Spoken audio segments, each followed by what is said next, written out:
রক্ষার জন্য অপপ্রচার রোধ করতে হবে। ইসলামী ব্যাংকগুলোতে বিরাজমান আতঙ্ক দূর করতে হবে।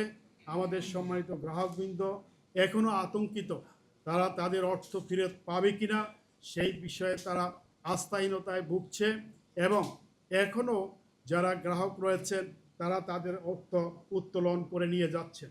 সেই কারণে আমাদের দাবি হলো ব্যাংকিং খাতে স্থিতিশীলতা আনয়নের লক্ষ্যে যে কোনো বিতর্কিত সিদ্ধান্ত গ্রহণ করা থেকে বাংলাদেশ ব্যাংক এবং সরকারকে বিরত থাকতে হবে। একই সাথে সামাজিক যোগাযোগ মাধ্যমে ইসলামী ব্যাংকগুলোর বিরুদ্ধে চলমান যে উদ্দেশ্য প্রণোদিত অপপ্রচার চলছে তা রোধ করতে হবে ও কার্যকর আইনি ব্যবস্থা গ্রহণ করতে হবে।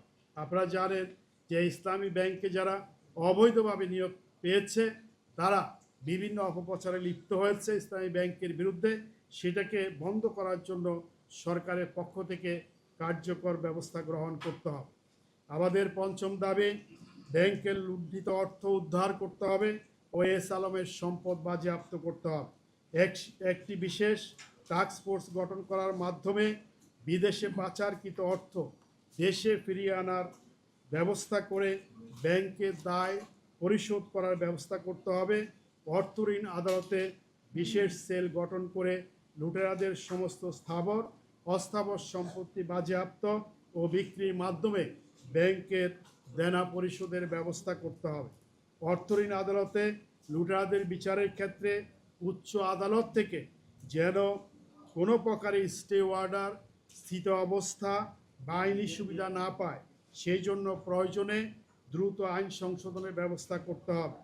এখানে উল্লেখ করা যায় যে ইতিপূর্বে এই আদালত থেকেই এস আলমের ঋণের ব্যাপারে কোনো অনিয়ম তদন্ত করা যাবে না এই মর্মে রুল লিসি জারি করা হয়েছিল, যা আইনের পরিপন্থী, যা দেশের জন্য অত্যন্ত দুর্ভাগ্যজনক।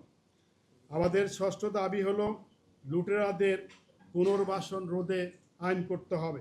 আপনারা জানেন যে ব্যাংক রেজুলেশন অ্যাক্ট সেখানে 18 ক ধারা সংযোজন করা হয়েছে এবং এই 18 ক ধারা সংযোজন করার মাধ্যমে যারা লুটেরা রয়েছে তাদেরকে পুনরায় ব্যাংকে পুনর্বাসনের যে ছদ্মবেশী সুযোগ রাখা হয়েছে তা অবিলম্বে বাতিল করতে হবে। বাংলাদেশ ব্যাংকের ডেপুটি গভর্নর আমাদেরকে বলেছেন যে 18 ক ধারা বাতিল করার জন্য প্রয়োজনীয় ব্যবস্থা গ্রহণ করবেন। আমরা অবিলম্বে এই 18 ক ধারা বাতিল করার যে বাস্তবায়ন সেটা দেখতে চাই।